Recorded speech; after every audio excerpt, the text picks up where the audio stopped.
Եթերում ներքին գործեր հաղորդաշարի հերթական թողարկումն է բարի երեկո, այսօր մեր ծրագրում կարող եք դիտել։ Ներքին գործերի նախարարի տեղակալ Արմեն Մկրտչյանն ազգային ժողովի հանձնաժողովներում ներկայացրել է ներքին գործերի նախարարության 2025 թվականի բյուջեի կատարողականը։ Ոստիկանությունն ապահովել է ավելի քան 180,000 այցելուի անվտանգություն, Երևանի գինու օրեր փառատոնն անվտանգ եւ առանց լուրջ միջադեպերի։ Մեկ զանգ արագարձագանք սկզբունքը գործում է անշեղորեն։ Հարցազրույց ներքին գործերի նախարարության 112 օպերատիվ կառավարման կենտրոնի պետի տեղակալ Արմինե Հարիապետյանի հետ։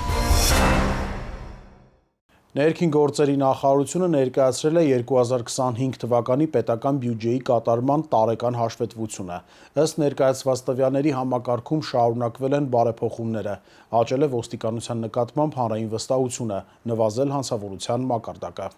Ազգային ժողովի պաշտպանության եւ անվտանգության հարցերի, ինչպես նաեւ ֆինանսավարկային եւ բյուջետային հարցերի մշտական հանձնաժողովների համատեղ նիստում ներքին գործերի նախարարի տեղակալ Արմեն Մկրտչյանը ներկայացրել է ներքին գործերի նախարարության 2025 թվականի պետական բյուջեի կատարման տարեկան հաշվետվությունը։ Հաշվետու ժամանակահատվածի բյուջեի ճշտված ծրագրային ցուցանիշը կազմել է 108 միլիարդ դրամ։ Բյուջեով հաստատված 105 միլիարդ դրամ, ցուցանիշից 3.8 միլիարդ դրամով ավելի, 2024 թվականի նկատմամբ 7.8 միլիարդ դրամով ավելի,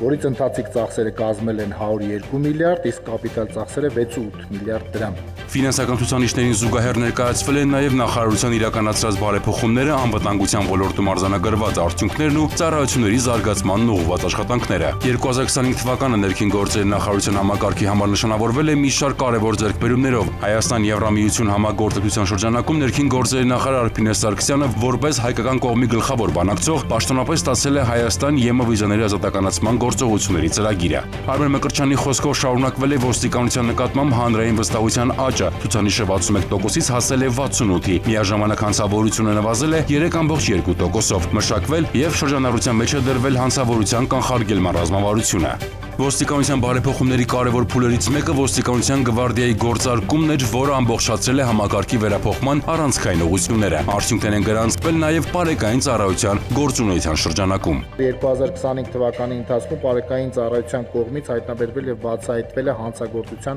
14747 դեպք։ Սևանա լճի էկո համակարգի պահպանման ուղղությամբ ձկնորսության արգելքի ողջ ժամանակահատվածում արգրավել է 4.5 տոննա ապօրինի որսած ձուկ։ Փոխնախարարի խոսքով դրական տեղաշարժ արձանագրվել նաև ճանապարհային անվտանգության ոլորտում։ Ճանապարհատրանսպորտային պատահարների հետևանքով 2 տարվա արդյունքներով խնայվել է 95 մարդու կյանք։ Նրա ներկայացմամբ արդյունավետ աշխատանք է կատարվել նաև հանցագործությունների բացահայտման ուղղությամբ։ Քրեական ոստիկանության բացահայտած դեպքերով պետության եւ համայնքներին պատճառված նյութական վնասը կազմել է շուրջ 25 միլիարդ դրամ։ Արմեն Մկրտչյանը նշել է նաև, որ կիբերհանցագործությունների դեմ պայքարի շրջանակում բացահայտվել են կեղծ ներդրումային հարթակների միջոցով համակարգչային հափշտակություններ իրականացնող 4 խոշոր հանցավոր խմբեր։ Շարունակվել է նաև պայքարը թմրամիջոցների եւ զենքի ապօրինի շրջանառության դեմ։ Այս ուղղությամբ ընդունվել է ոլորտային ռազմավարությունը, իսկ իրավապահների իրականացրած միջոցառումների արդյունքում շրջանառությունից դուրս է բերվել շուրջ 768 կիլոգրամ տարբեր տեսակի թմրամիջոց։ Հայտնաբերվել է նաև համացանցի միջոցով թմրամիջոցների ապօրինի շրջանառության 460 դեպք։ Արդյունքներ են գրանցվել նաև զենքի ապօրինի շրջանառության դեմ պայքարում, արգրավվել, հայտնաբերվել կամ կամավոր հանձնվել է 2246 միավոր հրազեն։ Նախարարության ուշադրության կենտրոնում են եղել նաև ուսումնական հաստատություններում արձանագրված իրավախախտումները։ Այդ դեպքերի վերաբերյալ Կրթության, գիտության, մշակույթի եւ սպորտի նախարարությունը ներկայացվել 9 միջնորդություն։ Միաժամանակ շարունակվել է համակարգի կարողությունների զարգացմանն ուղղված աշխատանքը, ատեստավորման գործընթացը հաջողությամբ հաղթահարել է ոստիկանության 4921 եւ փրկարար ծառայության 943 ծառայող։ Փրկարար ծառայության զարգացման ուղղությամբ մշակվել եւ հավանության է արժանացել ծառայության զարգացման հայեցակարգը, հաստատվել են ծառայողների վարքագծի կանոնները։ Մեղրազորում եւ Արագածավանում ձևավորվել են կամավորական հրշեջ փրկարարական հենակետեր, ձեռք է բերվել հրշեջ փրկարարական 18 նոր ավտոմեքենա։ Փրկարարների աշխատանքի արդյունքում փրկվել է 202 մարդու կյանք։ Ներքին գործերի նախարարությունն իր մանդատի շրջանակում շարունակելու է կյանքի կոչել բյուջեով նախատեսված ծրագրերն ու միջոցառումները, լավ արգել քաղաքացուն մատուցվող ծառայությունները։ 112 բարև ձեզ, լսում եմ։ 112 լսում եմ ձեզ։ Քաղաքը նշեք։ Բարի շնորհակալություն, ընդունած։ Ազանգ ունենք քաղաքացուն օգնություն անհրաժեշտ Մաշտոցի փողոցայում։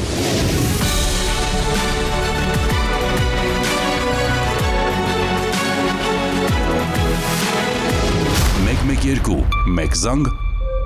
արագ արձագանք։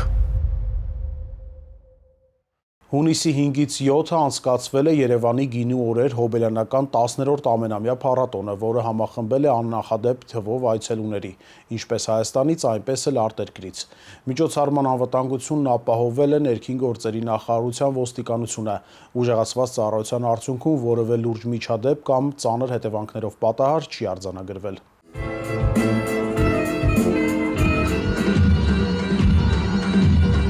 Արդեն ավանդույթ դարձած Երևանի գինու օրեր ամենամյա փառատոնը հունիսի 5-ից 7-ը հոբելյանական 10-րդ անգամ իր շուրջն էր համախմբել աննախադեպ թվով այցելուների ինչպես Հայաստանից, այնպես էլ աշխարհի տարբեր երկրներից։ Հասարակական կարգի պահպանման եւ միջոցառման ավելի քան 180,000 մասնակիցների անվտանգության ապահովման նպատակով ներքին գործերի նախարարության ոստիկանության բոլոր հենասյունային ուղղությունների ծառայողների ուժեղացված հսկողության շնորհիվ որևէ լուրջ միջադեպ կամ ծանր հետևանքներով պատահար չի արձանագրվել։ Ոստիկանության համակարգված եւ պրոֆեսիոնալ աշխատանքի շնորհիվ, չնայած մարդկանց աննախադեպ հոսքին եւ տոնական ակտիվ մթնոլորտին, փառատոնն անցել է խաղաղ, անվտանգ եւ առանց լուրջ միջադեպերի։ Երրորդյա միջոցառման ընթացքում արձանագրվել է առերևույթ ֆիզիկական ներգործության եւ խուլիգանության ընդամենը 7 դեպք, արդեն կան բացահայտումներ։ Պատահական չէ, որ Հայաստանը միջազգային հեղինակավոր կազմակերպությունների գնահատականներով աշխարհի ամենաապահով երկրների շարքում է, ինչը պայմանավորված է նաեւ բազմամարդ միջոցառումների անվտանգ եւ անխոչնդոտ անցկացմամբ։ Գործարկվել է ներքին գործերի նախարարության ոստիկանության պաշտոնական նոր կայքը police.mia.gov.am-ը։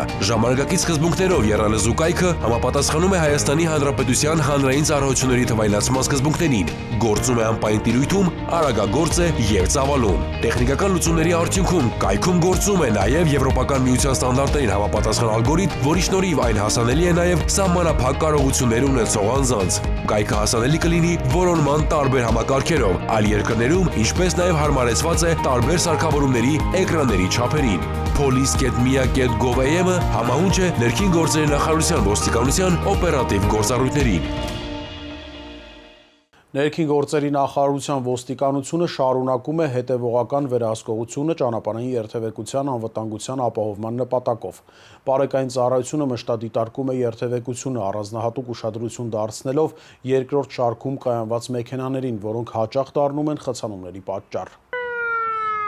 Ներքին գործերի նախարարության ոստիկանությունը ճանապարհային երթևեկության բնականոն կազմակերպման եւ քաղաքացիների անվտանգության ապահովման նպատակով հետևողականորեն վերահսկողություն է իրականացնում։ Բարեկային ծառայությունը մշտադիտարկում է երթևեկության մասնակիցների վարքագիծը, հայտնաբերելով եւ արձանագրելով իրավախախտումները։ Մասնավորապես ուշադրության կենտրոնում են երկրորդ շարքում կանգնած կամ կայանված տրանսպորտային միջոցները, որոնք խոչընդոտում են երթևեկության բնականոն ընթացքը, առաջացնում խցանումներ եւ լրացուցիչ դժվարություններ երթևեկության մյուս մասնակիցների համար։ Քանի որ երկրորդ շարքում կանգնած տրանսպորտային միջոցները հանդիսանում են խցանման պատճառ, իսկ բարեկային ծառայության գործառույթներից մեկն էլ հանդիսանում է երթևեկության կարգավորումը, այդ իսկ պատճառով կատարվում է մշտադիտարկում եւ կազմվում են արձանագրություններ։ Իրավախախտումները սահմանված կարգով արձանագրվում են, իսկ խախտում կատարած անձինք ենթարկվում վարչական պատասխանատվության։ 2026 թվականի մայիսի 1-ից մինչև մայիսի 31-ն ընկած ժամանակահատվածում երկրորդ շարքում կանգար կամ կայանում կատարելու համար բարեկային ծառայության կողմից կազմվել է 7595 վարչական արձանագրություն, ինչը 2025 թվականի նույն ժամանակահատվածի համեմատ ավել է 2825-ով։ Ներքին գործերի նախարարության ոստիկանությունը հորդորում է պահպանել ճանապարհային երթևեկության կանոնները եւ ցուցաբերել փոխադարձ հարգանք ճանապարհային երթևեկության մյուս մասնակիցների նկատմամբ։ Կանոնների պահպանումը ոչ միայն օգնում է կանխել խցանումները, այլև նպաստում է ավելի անվտանգ եւ կազմակերպված երթևեկության ապահովմանը։ Կառավարությունն իրազեկում է։ Հայաստանի Հանրապետության ներքին գործերի նախարարության ոստիկանությունը հորդորում է. Հարգելի քաղաքացիներ, որևէ պատրվակով անծանոթ անձանց մի տրամադրեք անձնագրային եւ բանկային տվյալներ։ Մի փոխանցեք նաեւ համացանցի տարբեր հարթակներում գրանցված ձեր անհատական հաշիվների մուտքանունները, գաղտնաբառերը եւ SMS ծանուցմամբ ստացված մեկանգամյա կոդերը։ Նշված անձնական տվյալները փոխանցելով այլ անձանց, հավանական է, որ դրանք հետագայում օգտագործվեն տարբեր հանցավոր սխեմաներում ներգրաված անձանց կողմից, եւ արդյունքում կարող եք ոչ միայն զրկվել ձեր էլեկտրոնային դրամապանակների, բանկային հաշիվների, անհատական հաշիվների հասանելիությունից, այլև դառնալ ֆինանսական հափշտակությունների զոհ։ Հանցավորների ձեռքում հայտնված տվյալները կարող են օգտագործվել նաեւ այլ հանցագործությունների կատարման համար։ Եղեք զգոն, պահպանեք ձեր անձնական տվյալները։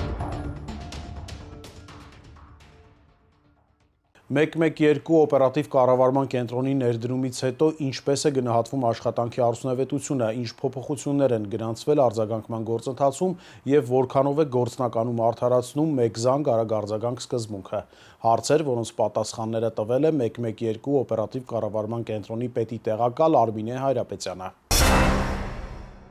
Փետրվարի 15-ից գործարկվել է 112 արագ արձագանքման միասնական հեռախոսահամարը, որը մեկտեղում է ոստիկանություն եւ փրկարար ծառայություն ուղղված զանգերը։ Գրանցված արդյունքների շուրջ կզրուցենք ներքին գործերի նախարարության 112 օպերատիվ կառավարման կենտրոնի պետի տեղակալ Արմինե Հայրապետյանի հետ։ Բարև ձեզ Տիկին Հայրապետյան, շնորհակալ եմ զրույցի հնարավորության համար։ Տիկին Հայրապետյան, կենտրոնի ներդնումից հետո ինչպես է գնահատում աշխատանքի արդյունավետությունը։ Ընդամենը 1 երամսյակ է ինչ գործում է կենտրոնը այս ձևաչափով, ես կարող եմ ասել գործընթացային արդյունավետության վերաբերյալ, որ մեր դիտարկումները համենայն դեպս ցույց են տալիս եւ մեր գործընկերների, այսպես ասենք, հաճախողական մեխանիզմներով արված դիտարկումները, որ արդյունքները զանգերի գրանցման, պատասխանման, արձագանքման տեսակետից բավական նշանակալի ձևով փոփոխություն են կրել եւ բնականաբար միջազգային ստանդարտների ձգտման մեր աշխատանքը իր արդյունքները ցույց է տալիս, դրանք շարունակական բարելավման ուղղությամբ են, այսինքն մենք վերցնում ենք եւ օրվա կտրվածքով եւ ամսվա կտրվածքով արդյունքների համեմատությունները, մեր համեմատությունները մեր իսկ աշխատանքի հետ։ Ըստ էության ամենակարևորն այն է, որ մենք ձգտում ենք չպատասխանված զանգերի բացառմանը, ծառայության առաջին թիրախը արձագանքել բոլոր հեռախոսազանգերին, այն անպայման աշխատում է եւ մենք ձգտում ենք ել ավելի բարելավել եւ այնպես անել, որպեսզի զանգը հենց առաջին իսկ ժամանակից, առաջին իսկ պահից, երբ այն հնչում է, արձագանքվի։ Տիկին Հայրապետյան, արձագանքման մասով ինչ փոփոխություն են գրանցվել, նկատի ունեմ արագ արձագանքելու տեսանկյունից։ Համակարգի գաղափարը նաև կայանում է նրանում, որ եւ փրկարար եւ ոստիկանական ուղղությունների համատեղումը լինի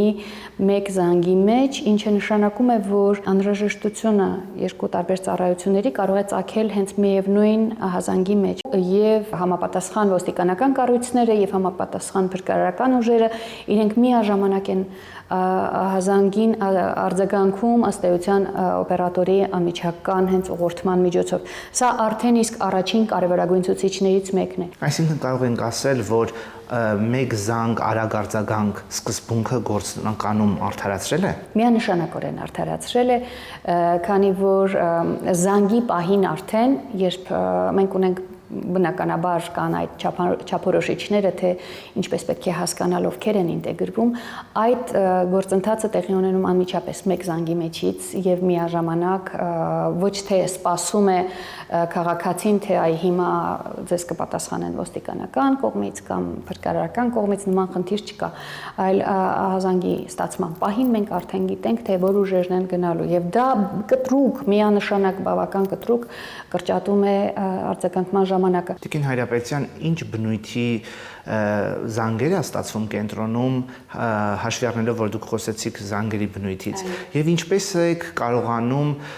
ապահովել զանգերի արագ գնահատումը եւ ուղղորդումը։ Զանգերը տարաբնույթ են։ Ծայրահեղ աստիճանի տարաբնույթ, ծառայությունը իր հնարավորության բոլոր շրջանակներում գործ է դնում համապատասխան կառույցների աշխատանքը, զանգերը ընդունվում են եւ կառավարվում են տեղում փորձառու կառավարողների կողմից, երբ անհրաժեշտ է լինում, ասենք, բարդացված իրավիճակի։ Իհարկե լինում են բազմաթիվ զանգեր, որոնք տեղեկատվական բնույթի են, հարցումների բնույթի են, նրանց քանակը շատ ավելի շատ է, գերազանցում է նմանատիպ զանգերը։ Շատ ենք ունենում ահազանգեր, դրա մշտապես կա փակ դռների կամ եթե կա անհրաժեշտություն ծանր հիվանդի տեղափոխման, աջակցման հարցերի այն տարբերակներում, երբ որ շտապ բժշկական օգնությունը չի կարողանում այդ խնդիրը ապահովել։ Շատ լավ, ամփոփելով մեր զրույցը, Տիկին Հայրապետյան, կցանկանայի նաև անդրադառնայիք, թե ինչպես է գործում արտակարգ իրավիճակներում վաղազդարարման համակարգը, ինչ մեխանիզմներ կան այս ուղղությամբ։ Շնորհակալ եմ հարցի համար, իրականում շատ կարևոր ուղղության մասին խոսեցիք, վաղազդարարումը վերաբերում է աղետների այն բոլոր տեսակներին, որոնք հնարավոր է կանխատեսել նախքան աղետը տեղի կունենա։ Եվ այդ տեսակետից վաղազդարարումը գործընթաց է, որտեղ մասնակիցները միակողմանի չեն, մասնակիցները բազմաշերտ են եւ յուրաքանչյուրը տարբեր ուղղությունների։ Հատկապես երբ խոսքը գնում է տարերային աղետներին, այսինքն բնական երևույթներով պայմանավորված աղետներին, ապա հնարավոր են կանխատեսել հիմնականում հիդրոօթերոթաբանական, հիդրոդինամիկ երևույթները, որոնք նախապես հնարավոր է որոշակի գործիքակազմերի դիտարկումների միջոցով բացահայտել, այսինքն վաղազդարարման ամենագլխավոր բաղադրիչը աղետի վտանգի բացահայտումը։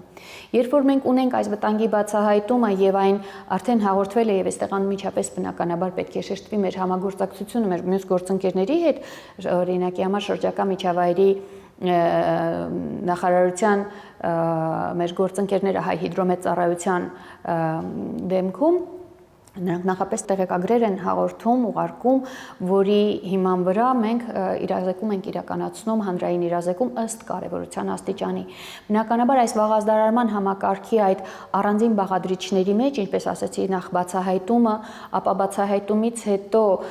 առաջին իրազեկման գործընթացները եւ նոր միայն եթե աղետը տեղի է ունենում, արդեն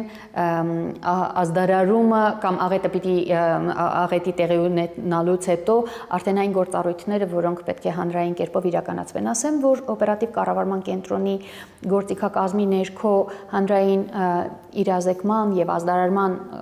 տարբեր գործիքակազմեր ունենք, որոնք եւ համընդհանուր իրազեկմանն են վերաբերում, դա